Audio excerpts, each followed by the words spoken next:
Welcome to the deep dive. Today, we're really getting into something fascinating, maybe even a necessary correction for how we all think. We're diving headfirst into Factfulness, Seeing the World Through Data by Hans Rosling, Ola Rosling, and Anna Rosling Runlund. Yeah, and the sources we've looked at, they set out a pretty clear mission, I think. It's about understanding why our perception of the world often feels so much worse than the data shows.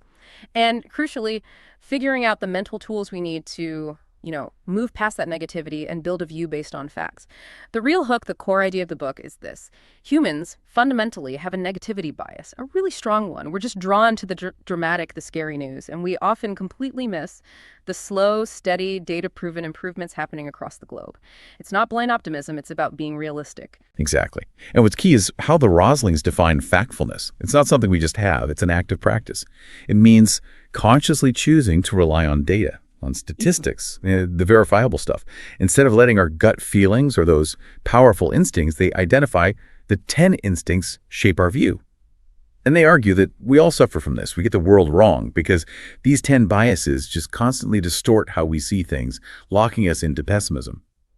These instincts, well, they were useful for survival way back when focusing on immediate danger. But now, in this age of information overload, they make us think things are static or getting worse, when the numbers often tell a completely different story. And that's the immediate takeaway for you, listening right now. This isn't some abstract thing just for policy wonks.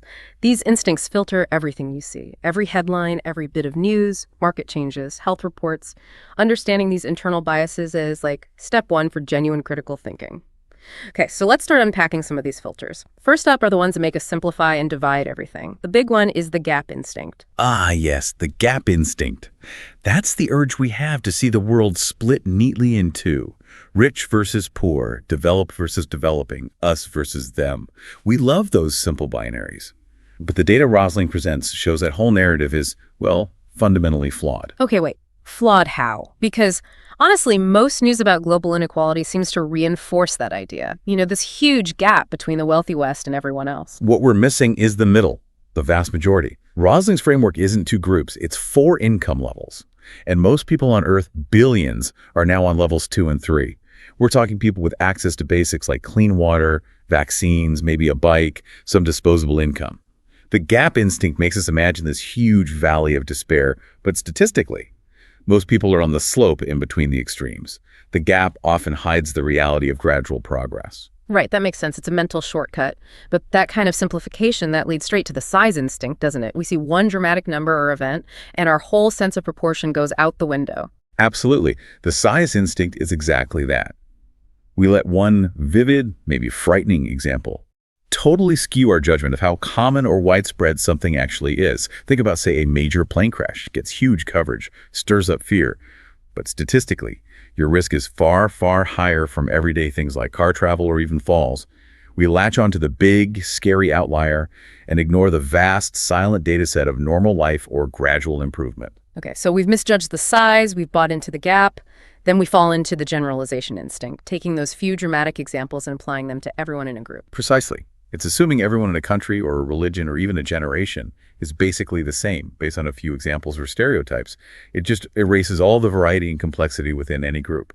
And if you connect that generalizing habit to the bigger picture, you often find the destiny instinct lurking there too. Ah, the destiny instinct, the idea that some places or cultures are just fixed, stuck, destined to be a certain way. Exactly. It's that embedded belief that certain nations or cultures are unchanging, locked into a trajectory based on usually outdated stereotypes. But factfulness demands. We look at the data showing change, often rapid change. Look at South Korea, Singapore. They were level 1, extreme poverty, just decades ago. Their transformations, fueled by health and education investments, prove cultures aren't static. They evolve, sometimes incredibly quickly, when the conditions are right. The data shows change is the norm, even if it's uneven.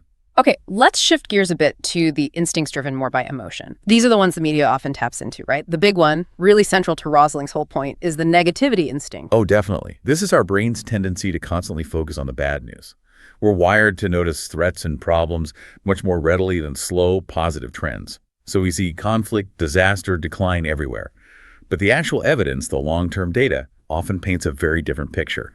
What we feel about the world is often way off from the statistical reality. Okay, give us some of that hard data then. What are the really powerful numbers that push back against that ingrained negativity? Well, the most stunning one is probably extreme poverty. Back in 1800s, something like 85% of the world lived in extreme poverty. Today, it's under 9%. That's a staggering change. Or consider child mortality. In 1960, around 44% of children globally died before age 5. 44%. Today, it's about 4%. It's been dropping dramatically for decades.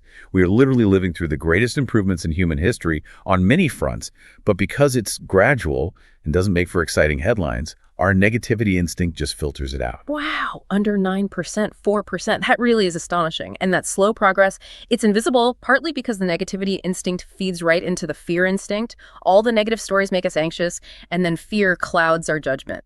Exactly right. Fear makes us overestimate risks. It triggers our primal fight-or-flight response, making us panic about things that are statistically unlikely while ignoring bigger, slower trends or risks. News outlets often capitalize on this, prioritizing stories that induce fear because, frankly, fear grabs attention. It keeps us glued, worried about remote possibilities instead of seeing the bigger picture. And this cycle of negativity and fear can lead to some really bad predictions, which brings us to the straight line instinct. Why do we assume things will just keep going in the same direction forever? Yeah, that's the trap. Assuming a trend, especially a worrying one, will just continue in a straight line, up or down, indefinitely. Rosling points out very few things in reality work like that. Trends curve, they plateau, they shift. Think about global population growth. People panicked, projecting straight-line growth to infinity. But the data clearly shows birth rates are falling dramatically worldwide. Population will likely level off around 11 billion. That's a massive curve, not a straight line. The straight line instinct makes us predict doom, where the data shows stabilization or change. We just project the initial trend too far. Okay, so we've covered instincts that simplify, distort through emotion.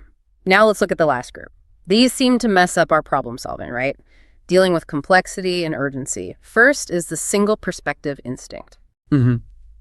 The single perspective instinct.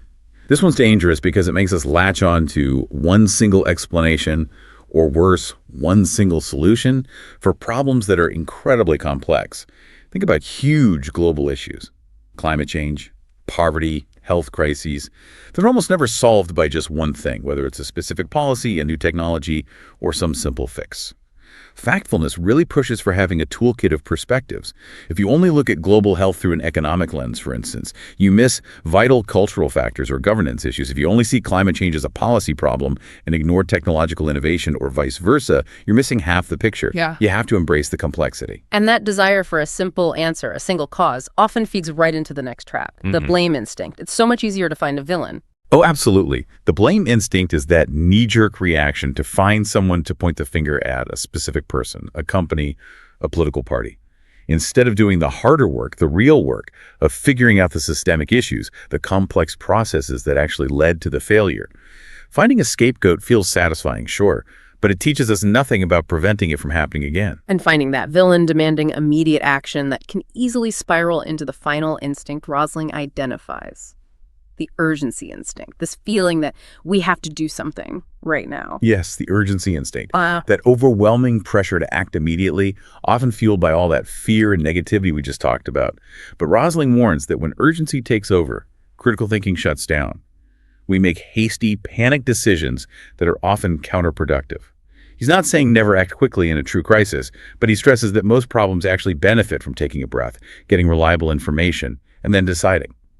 Don't mistake feeling urgent for something actually being the most important or needing an instant fix. Okay, so we have this framework, 10 ways our own minds kind of work against seeing the world clearly.